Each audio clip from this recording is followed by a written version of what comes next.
Assalamualaikum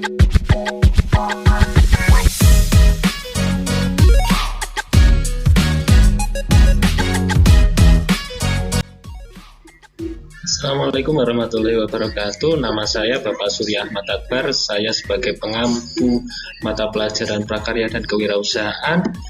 Kali ini saya ingin membantu kalian untuk belajar wirausaha kerajinan bahan limbah bentuk bangun ruang. Yuk kita lihat videonya.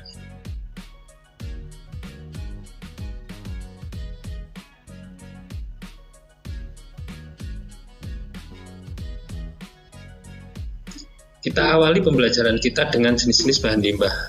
Ada 3 jenis bahan limbah berdasarkan wujud, sumbernya, dan senyawanya. Yang pertama, limbah berdasarkan wujud, yaitu limbah padat, cair, dan gas. Tentunya yang bisa kita proses untuk menjadi bahan kerajinan, yaitu limbah padat. Yang kedua, berdasarkan sumbernya, yaitu limbah alam, limbah rumah tangga, limbah domestik. Berdasarkan senyawanya, limbah dibagi menjadi 2, yaitu limbah organik dan anorganik.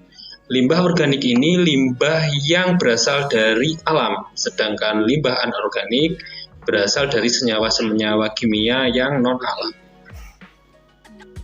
Kita lanjutkan pelajaran kita dengan mengerti daur ulang. Daur ulang sampah adalah kegiatan mengolah sampah untuk dijadikan produk baru.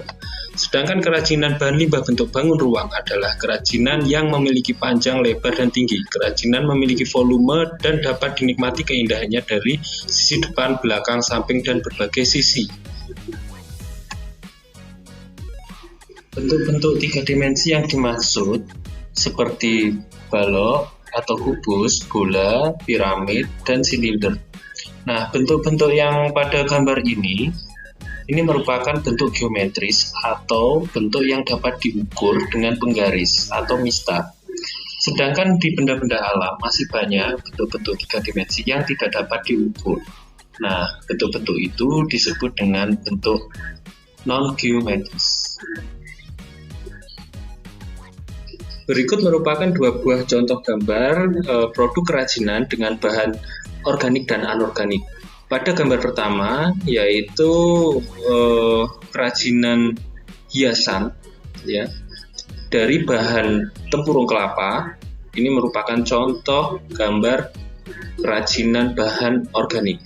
Sedangkan gambar yang kedua merupakan gambar produk kerajinan yang berasal dari bahan limbah botol plastik. Nah, limbah botol plastik ini yang digunakan hanya pada tutup botolnya yang disusun sedemikian rupa menjadi sebuah wadah yang berwarna-warni. Jadi keindahannya pada warna-warni ini. Perencanaan wirausaha kerajinan bahan limbah bentuk bangun ruang. Hal yang perlu dipertimbangkan oleh wirausahawan yaitu 1. Apakah wirausaha ini sesuai dengan minatnya? Yang kedua, apakah wirausaha ini akan membawa keuntungan? Yang ketiga, apakah wirausaha ini mudah mengurusnya? Yang keempat, apakah wirausaha ini mudah memeliharanya? Yang kelima, apakah produk dibutuhkan masyarakat? Yang keenam, apakah wirausaha mendapat perlindungan dari pemerintah? Yang ketujuh, apakah bahan baku mudah didapatkan? Perencanaan wirausaha kerajinan bahan limbah bentuk bangun ruang meliputi analisis SWOT, sumber daya yang dimiliki, perencanaan administrasi usaha, perencanaan pemasaran usaha. Analisis SWOT adalah metode analisis perencanaan strategis yang digunakan untuk memonitor dan mengevaluasi lingkungan perusahaan, baik lingkungan eksternal dan internal, untuk suatu tujuan bisnis tertentu. SWOT merupakan akronim dari kata kekuatan atau strengths, kelemahan atau weakness, peluang atau opportunities, dan ancaman threats. Dalam suatu proyek atau suatu spekulasi bisnis, keempat faktor itulah yang membentuk akronim SWOT. Sumber daya. Terdapat 6 potensi atau sumber daya wirausaha yang harus dipenuhi, yaitu 1. Man atau sumber daya manusia. Nah, contoh sumber daya manusia ini seperti inovasi, kreativitas, kemampuan memanajemen wirausahanya, ya, dan pengalaman. Yang kedua adalah material atau bahan. Tentunya bahan harus tersedia banyak di sekitar wirausaha itu agar bahan tersedia dengan harga murah dan dapat ditingkatkan nilai ekonomisnya dengan membuat sebuah produk kerajinan. Yang ketiga adalah mesin atau alat. Alat ini untuk membantu proses produksi agar lebih efektif dan efisien. Ya. Yang keempat adalah metode atau keterampilan. Nah, keterampilan ini yang dimaksudkan adalah bagaimana cara membuat produk dengan kualitas baik dan layak jual. Yang kelima adalah money atau modal usaha. Yang keenam adalah market atau adanya pembeli. Perencanaan administrasi usaha yang pertama adalah izin usaha untuk membina, mengarahkan, mengawasi, dan mendapatkan perlindungan dari pemerintah. Yang kedua adalah penentuan besarnya retribusi. Yang ketiga, pengurusan pajak. Yang keempat, pembuatan rekening bank. Yang kelima, analisis dampak lingkungan atau AMDAL. Yang keenam adalah tanda daftar perusahaan. Materi berikutnya adalah perencanaan pemasaran produk. Nah, materi ini meliputi strategi pemasaran produk kerajinan terdiri dari yang pertama adalah produknya, yang kedua adalah harga jualnya, yang ketiga adalah promosi, yang keempat adalah lokasi. Nah, kita masuk ke materi yang lebih dalam. Perencanaan pemasaran produk, strategi produk kerajinan meliputi fungsi produk kerajinan yaitu benda pakai dan cindera mata. Yang kedua, desain produk meliputi desain fungsional, desain estetika, dan desain ergonomis.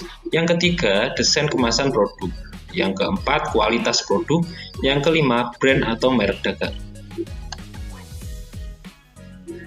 Penentuan harga jual meliputi supply and demand approach, cost oriented approach, dan market approach.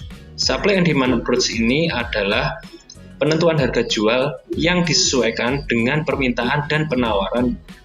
Yang kedua, cost oriented approach ini adalah penetapan harga jual berdasarkan perhitungan biaya yang sudah dikeluarkan dalam proses produksi dan pasca produksi. Yang ketiga adalah market approach. Market approach ini adalah penentuan harga jual berdasarkan kondisi pasar. Nah, kita ke berikutnya. Strategi promosi meliputi above the line, through the line, dan below the line. Yang pertama, above the line. Jadi above the line ini strategi promosi yang menyebarkan pesan seluas-luasnya pada target pembeli yang random. Nah, ini contohnya iklan di televisi, di radio, seperti itu. Yang kedua adalah through the line. Through the line ini strategi promosi yang dilakukan dengan menyebarkan pesan seluas-luasnya, tapi pada waktu bersamaan dia juga bisa menjaring pembeli yang spesifik, yang pasti atau kemungkinan besar akan membeli produk itu. Nah, contoh-contohnya seperti media sosial. Jadi menyebarkan informasi melalui media sosial seperti Facebook. Nah, Facebook ini mempunyai fasilitas atau algoritma yang memfasilitasi strategi promosi through the line ini. Bisa menyebarkan pesan seluas-luasnya, tapi juga bisa menjaring karakteristik pembeli yang sangat spesifik. Berikutnya adalah below the line. Below the line ini strategi penjualan yang menyebarkan pesan pada karakteristik pembeli tertentu yang akan membeli produk itu. Jadi kemungkinan besar akan membeli produk itu. Nah, untuk teknik-teknik pemasaran, ini yang pertama ada advertising atau periklanan. Yang kedua ada direct marketing atau menjual secara langsung pada pembeli. Yang ketiga ini ada namanya publishing atau menyebarkan pesan. Jadi ini berbeda dengan advertising ya. Publishing ini juga menarik, bentuk videonya, artikelnya menarik, tapi dia lebih memaparkan secara detail produknya. Sedangkan advertising itu tidak memaparkan secara detail, intinya dia pesannya singkat dan mudah diterima oleh atau mudah diingat oleh calon pembelinya. Berikutnya ada sales promotion. Sales promotion ini bagaimana teknik penjualannya dengan program-program semacam diskon, ya, kupon pembelian seperti itu. Next, berikutnya kita akan mempelajari sistem produksi usaha kerajinan bahan limbah bentuk bangun ruang. Kita akan mengamati gambar-gambar hasil dari wirausaha kerajinan ya, produk-produk kerajinan seperti ini. Ini adalah produk-produk kerajinan bahan limbah.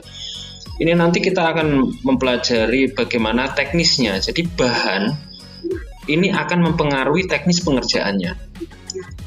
Kita coba ke berikutnya, yaitu contoh-contoh hasil limbah dilihat dari kondisi wilayahnya, yaitu daerah pesisir pantai ini menghasilkan produk-produk kerajinan dengan bahan cangkang kerang laut, tulang ikan, tempurung kelapa, dan serabut kelapa. Berikutnya adalah daerah pegunungan. Ini biasanya memanfaatkan biji-biji kering, buah-buahan kering, kulit buah kering untuk membuat sebuah produk kerajinan. Berikutnya adalah daerah pertanian. Ini biasanya menggunakan bahan-bahan biji kering, bunga kering, kulit pohon kering untuk kerajinannya. Berikutnya adalah daerah perkotaan. Daerah perkotaan ini menggunakan kemasan plastik, botol plastik, kemasan kaleng. Seperti itu. Nah, kita sudah mempelajari materi ini dan kita akan melanjutkan bagaimana kita akan membuat desain dan membuat produk kerajinan yang sesuai dengan kemampuan kita. Oke, tunggu video berikutnya.